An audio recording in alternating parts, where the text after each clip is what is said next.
In this video, we're going to break down for you the world of caravan jargon. Do you know your blown air from your wet central heating? Do you know the difference between your certified sites and your certified locations? Do you know the difference between your haggle packers and your ronky dinks? Does listening to people talk about caravans sound like this guy? Or... multitasking. But that's kind of a lot. Enough messing about now. Let's get down to business. So we're going to take you through some really common things that you will hear, but things that a lot of people don't really understand what it is that they mean. And what we're also going to do as well is we're going to put together a much bigger glossary, and we're going to put a link for that in the descriptions below. First on the list is the A-frame. So that is the triangular shaped section positioned at the front of the caravan, where the hitch head begins at the front of the caravan. Next is Alko ATC. So that is an electronic emergency control system that's used to stabilise the caravan. That prevents the caravan from snaking whilst driving. ATC is an acronym for Assisted Trailer Control. Following on from the ATC, the next on the list is snaking. So snaking, you will have all seen it on the motorway, is where the car is travelling and behind it the caravan is going like that, sometimes far more erratically. That can be when the weight's not distributed correctly, or it can be going too fast or something like that. Another one that you might hear a lot of is blown air central heating. So that is a central heating system where the temperature of the caravan is warmed up using a little vent that pumps the warm air out. And to every yin is a yang, which would lead us on to wet central heating. You can see here with the Alder wet central heating that we have a radiator that runs the full length of both sides of the caravan. The main problem with the blown air central heating is that the vents tended to be at the front of the van, meaning if your bedroom was at the back, your bedroom would be absolutely Baltic. If you've ever had blown air heating before and your living room's been warm and your bedroom's been cold, comment yes below. Next thing is your breakaway cable. So your breakaway cable is normally a thin piece of metal. It's usually coated in a red plastic.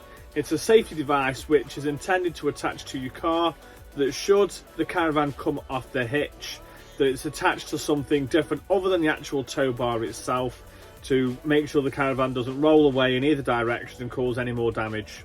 So in principle, when the breakaway cable gets tightened, that applies the brakes to the caravan and stops the caravan from moving. So in this hand, you've got certified locations.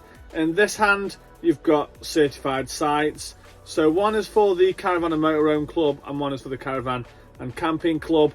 And these are sites that are for 5 or less motorhomes or caravans. Next, we're going to talk about CRIS. So CRIS is the Central Registration and Identification Scheme. It's a national register for UK manufactured touring caravans. So that scheme assists people each month to make informed decisions about buying or selling a caravan, used to identify touring caravans, most notably in the event of theft. So that there is a Heiki roof light.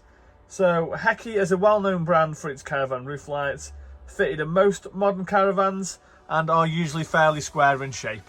Here we have a hitch head, also known as a hitch head coupling. That's the device on the front of the caravan that attaches the caravan to the tow ball on the car. Next, we're going to enter the minefield that is caravan weights. First one is Kerb Weight. So that is the weight of the caravan without anything inside it, any luggage or any personal belongings or anything like that. Next is the Laden Weight. So the Laden Weight is the maximum weight that you can load a caravan to. That's including passengers, luggage, personal belongings, anything that could weigh the caravan down. Also known as MTPLM. So I hope I get this right. So that stands for the maximum technically permissible laden mass.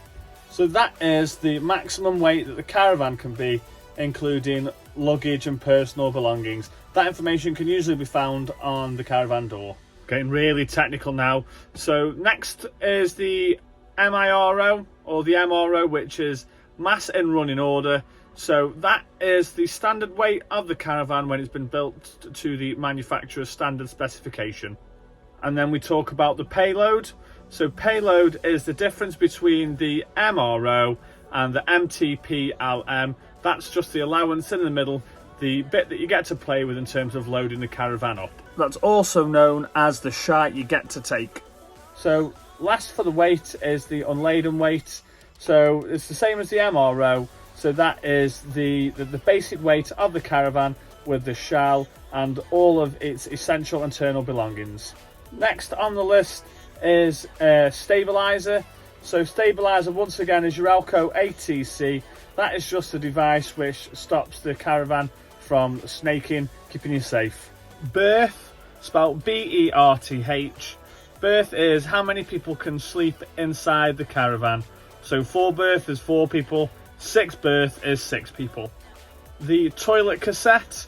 So don't be fooled, that's not something that you put into an old radio. That is where your 1s and 2s go before you take it over to the Elson point.